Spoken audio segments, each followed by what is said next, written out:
Whether you are a Trump supporter or a Clinton supporter, the result of that election was quite surprising.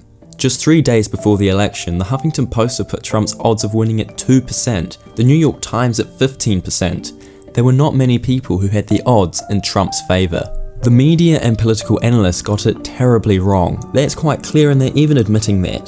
The map needs to be rewritten. Previous election data is no longer reliable.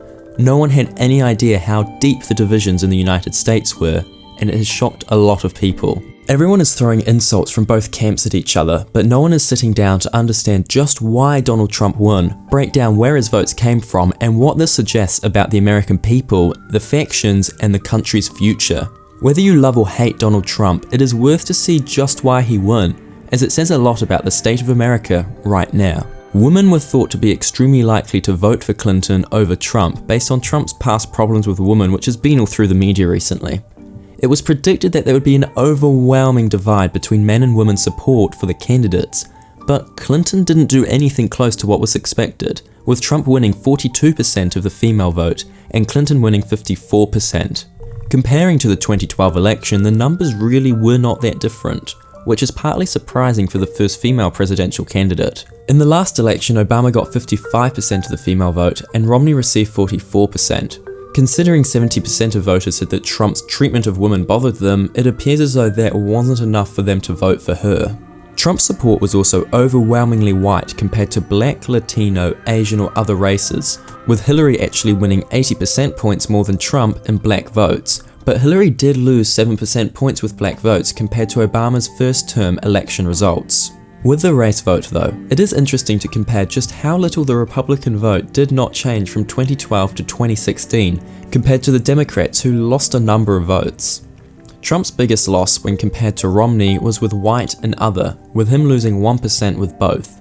Clinton lost all around the board, losing up to 8% of votes with Asian voters. Comparing to 2012, Clinton lost all around the board, while overall Trump gained. There was a worse than expected showing from African Americans and young voters who helped lift Obama to victory in 2008 and 2012, and considering Clinton had more supporters from both these camps, this could have been a helping factor for why Trump ultimately became president. Voters wanting change is also another major drive for why Trump made it into office. Nearly 4 in 10 voters in Florida wanted to elect a president who would bring serious change, which was a contributing factor which helped Trump get over the line to win Florida. 83% of those who thought the most important candidate quality was can bring needed change voted for Donald Trump. 62% of voters said that the country was seriously off track, with 69% of those voting for Trump, and 46% of people were dissatisfied with how the federal government is working. A lot of people wanted change and saw Trump to be that. Trump took out small cities or rural areas by a large margin, also having a slight lead in those who live in the suburbs, who make up a large number of people in America. Hillary had a decent lead in those who live in cities with 50,000 people or more, but the suburbs are home to a lot more voters in America, which ultimately helped Trump out. Another major helping factor was Trump's strength on those who don't identify with either party.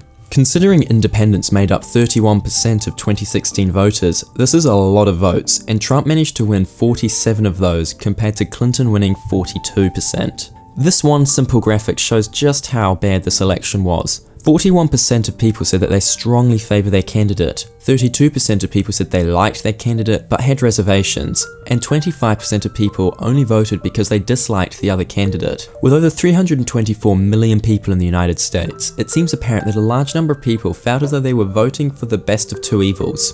When you have 63% of voters saying that Donald Trump doesn't have the temperament to serve effectively as president, 61% of people saying that Hillary Clinton isn't honest and trustworthy, and 63% of people saying that Donald Trump isn't honest and trustworthy, America seems to be picking from two bad apples. Hopefully, no matter what side you're on, you can now see what was behind America's decision. It will be interesting to see who the Democratic Party puts up for the next election, but I'm sure they'll be spending a lot of time wondering how they lost an election which most analysts thought they had in the bag. We can only wait and see what happens, but America is divided right in the middle, and there are a lot of people who are unhappy with the current political establishment, and it appears that change for them was Donald Trump. Thanks for watching, and be sure to subscribe.